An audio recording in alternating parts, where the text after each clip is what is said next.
Hello, this is Gary from Texas on 8B. It's August 20th something. Right now we're in a drought, and we've been hitting like 107 degrees earlier this week. We've been 100 degrees for a while, which is really odd for us because usually we have enough humidity, we don't get that hot. So it's changed some of the fall planting that I was planning on doing. I know I was going to do a fall corn for some of the different type of cornmeal, and that was a Nalo orange Flint corn. Yeah, I could irrigate it maybe and get it to come up and get it to grow, but if it stays hot, it's not going to pollinate good. The other thing is you only have so much water. I'm on a well, so you don't want to keep pumping out water. I've been watering every day trying to keep what I got alive. I don't want to add to that. I don't want to drain or pump dry. But so some stuff has got shifted, some stuff has got changed. I'm not really advising anybody right now to plant anything right now, because it's just, when you get over 100 degree temperatures, it's just such a shock trying to get things to grow. I was going to plant some more of the Mississippi Silver Cowpea. It is drought tolerant, but right now our weeds are dying. So I had some planted. We got a little bit of a harvest off of them, not much.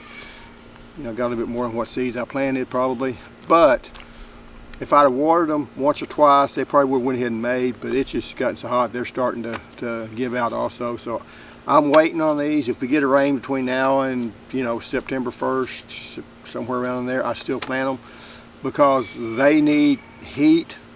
So you kind of got to be careful planting them in the fall. You don't want to plant them too late. They also take a little bit longer to germinate than what your green beans do. I do got a seed packet from Haas Tools that I haven't opened yet. The good thing when you get old is you can buy seeds and you order them, you know what you're getting in. By the time you get them in, you've kind of forgotten what seeds you got, so it's always kind of a surprise. I have reached that age. I can watch a movie or I can watch Star Trek. I know I've seen it before, but I don't remember how it ended. So it makes the old stuff new again. One thing I taught growing is a golden wax bean. Green beans do well in a fall garden. You can plant them all the way up to September 15th or so in my area. They'll have time to make and they'll do good. They're fairly easy if you're getting started. Try some green beans. Now if it stays hot, that might be a problem. But it's got to break sometime. But it is a good easy crop to grow in the fall. It is. They can't take the frost. Once frost hits, it knocks them down. The good thing about the beans is the fact they don't need quite as much heat. They're just putting out the green beans. They'll do better than what your peas will do, and you can plant them later because of that. The other one I was going to get, I haven't tried yet, is a Haas Green Blaze bean. It's supposed to be heat tolerant. Again, I was planning and still planning on planting them Labor Day weekend, both of these, seeing how they do. But we're going to have to get, some rain because right now everything's dry. Twisted cauliflower is another one. And this is one that I'll be putting seeds in. And how I'm going to do all the brassicas is I'm going to plant them inside.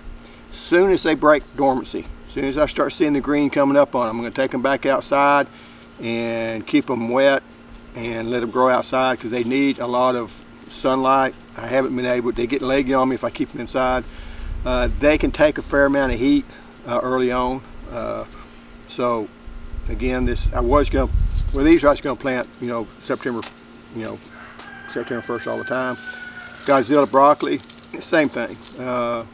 If I plant them, sometime in September, they're probably going to make sometime in December. So. Minuteman Cauliflower, it's just an earlier variety. That way, if you plant at the same time, you'll get one, hopefully, coming off at two different times. Green Magic. Green Magic is probably the old standby. It's heat tolerant. It does well in the fall and the spring. Some of your broccolis do better in spring, some do better in the fall. Green Magic kind of does better in both. You can plant it earlier because it can stand some of the heat. It is a 55-day, I believe, yeah, 55-day from transplant to be able to make seed. So I believe it's from transplant. I don't think it's from seeding. But anyway, it will make earlier. You know, I've had good luck with it. I've had better luck planting my broccoli and my cauliflower in the fall than I have in the spring. Spring just gets hot, and once it gets hot, it's going to bolt on you so quick, flower out on you. Where in the summertime, in the wintertime, unless we get a, you know, like we did last year, we have a severe cold spell coming Christmas. It'll make, and still my broccoli made some, the cauliflower didn't. But you know, every year's different. You got to shoot for your best odds. You never guarantee the crop whenever you plant it. So. The Tatsoi Greens, and I know I'll probably mess that up. I'll be growing some of that once it cools off. Probably sometime in September. Normally in September, we get a break sometime in September. Now I have had it, you know, one September my dad took off when I was a teenager. We was going to build a fence the last week of September, and it hit 100 degrees every day. So you're not guaranteed it's going to cool off, but normally it breaks around September 15th or stuff. You start getting some cold fronts coming in, and that kind of puts the end to both the hurricane season and also you start getting the fall weather. My wife's wanting to try some beets, so we're going to try some of the Touchstone Gold beets. They're not supposed to have quite as much of an earthy flavor as the red beets. And then the Detroit dark red beet. Detroit's just the one that's been around forever. They're both 55 days to maturity, and so you know, we're going to try that out. It is important to get your plants in at the right time. You know, I'll also be planting onions, and I'll probably have the onions try to come in sometime in the first part of October, mid to late October. Plant those, get those started, get those growing, because we can handle the winter temperatures, so that'll be okay. Carrots, kind of the same thing. You want to get the carrots up and growing. The fall plant dates from October 1st to November 15th. You're not trying to get a fall crop of carrots. What you're trying to do is get an early spring crop. They'll taste better than if you plant them in the spring. With carrots, and I'll probably mention this later, carrots, people say they have a hard time getting them to germinate. You've got to keep the carrots wet for 2 weeks. You got to get the top of that soil moist for 2 weeks' time. You have to work once, maybe twice a day with a little sprinkler system. Just one sprinkler out there and water it down. If you let it dry out, you got to start it over again. So just the secret to them is keeping them damp, keeping them moist. English peas, again, that's planted sometime in October. You know, you make a few peas, they're kind of a hit and miss crop. Some years you make good, some years you don't. Some people said you plant Irish potatoes in the fall, and from August 15th to September 1st. So the next 2 weeks you should be planting Irish potatoes. The secret to that is they have already got to be growing, because you put them outside right now, they're not going to grow. They're not going to come up for me, until later in the year. And then it's too late for them to make a crop. I've never had success with growing them. You know, it's just get them to sprout. You know, I've tried it 3 or 4 times. Some people's had a little bit of success, not as good success as you do in the spring. What they're trying to do is grow up a crop so they can plant in the spring normally. But sweet potatoes, I do plan on harvesting them sometime, again, early September. We've had to be, you know, normally we never water the sweet potatoes, but this year we've had to put a soaker hose on them and water them a few times. The tomatoes, I still got them growing. I'll probably do a video on it sometime. I really haven't done anything, really just kind of sitting there. They're not growing a whole lot. Now one thing I do, Patrick, one thing I do want to do is kind of show you what I'm doing to keep different plants alive. Because right now I'm just trying to keep my perennials alive. You know, we haven't had any rain for a long time. We're super dry. We've got, you know, full-grown trees that are dying. So if you got some fruit trees and you're in Central Texas or in the South, and you're you know, you think, hey, I'm going to try to, you know, right now, even some places have water restrictions. You know, Beaumont put in water restrictions. How would they ever do that? But you know, we're running out of water. I mean, you know, East Texas is used to having rain all summer long. We get 5 inches a month. And so far this month, I think we've got 9/10, and in September, in July, we got hardly anything. So, we're extremely dry. We go a month without rain, we're hurting. As opposed to Central Texas and West Texas, sometimes they are kind of used to more like what we have. Now they're hurting worse than we are. But last year we snuck in some rains and we did okay. This year we missed the rain. So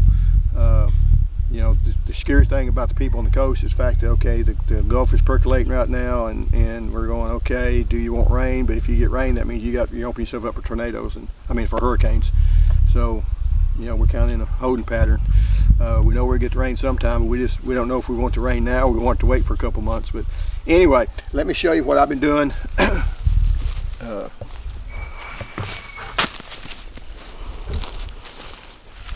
So this is the Rose of Sharon hibiscus. It's a perennial hibiscus. What I do, and I had a short video on it, I put 2 hoses in a 5-gallon bucket. That lets it drain just a little bit. And I set these out around the tree. You can fill them up. That's going to give you 5 gallons of water, and it's going to go deep. It's not going to be something that's going to go up on the ground. You turn your hose up full blast, fill them up. I may do that twice. That's going to give me 40 gallons of water on this tree, but it's going to be down, it's going to be deep. It's not going to water everything because I don't care about the grass. Grass can die, grass can come back. But this is just trying to keep this tree from dying because it is looking rough. I've got peach trees that are looking rough. Loquats were looking bad. The citrus is looking bad. I'm trying to save the loquat and the citrus. The peach trees, I'm going, I don't know. They're kind of a desert plant. I'll see if they make it or not. They might not. Several of them have a lot of damage to them anyway. I know I looked at one of them and it was all come back from rootstock. It looked good, but when you looked at it, it was all rootstock, so I'm going to end up cutting that down. Once it dies back, you lose that graft. You kind of got a choice of cutting it down and starting over or grafting onto it. And I just have learned how to graft. It's one of the things I need to learn to do. But anyway, we're hot. We still are kind of planning on a fall crop, but like I said, if I don't get any rain, I'm not planting anything right now. Even the starts, even the broccoli, if it's 105 degrees, 107 degrees, it's gonna be hard to keep those things alive. And then what if we do get a hurricane? But a lot of people watched, that's not a problem with them. But if it's super hot, sometimes it's better off just to wait and see what happens rather than saying, okay, I'm going to take these seeds, I'm going to plant them, I'm going to water them, spend all the time doing that. I'm going to spend my time trying to keep what I've got alive rather than trying to start things anew. But I still got the seeds, so if things do turn around, I can still do it. I'm not giving up on the fall crop, but at the same time, I'm not going to be so bullheaded that I'm going to grow it regardless. So hopefully we'll get a 2-inch rain and everything will be okay, we'll be back to normal. But if not, I'm just going to wait. And come September 1st or whatever, I may go ahead and plant the broccoli and things and just see, because the thing about the broccoli is you're really going to transplant them out 6 weeks later, and you know what that 6 weeks later is going to be. So if I can plant them and get them going, that might be okay. But the beans, the corn, I'm probably already too late. The beans, I still got time. But if it stays dry like this, I'm not going to be pumping a bunch of water trying to keep those plants alive on something that's, I totally don't have any moisture in the garden right now. So, but anyway, stay tuned. I'll give y'all updates. And like I say, main thing I've been doing is watering. Stay safe, stay hydrated. See you next time.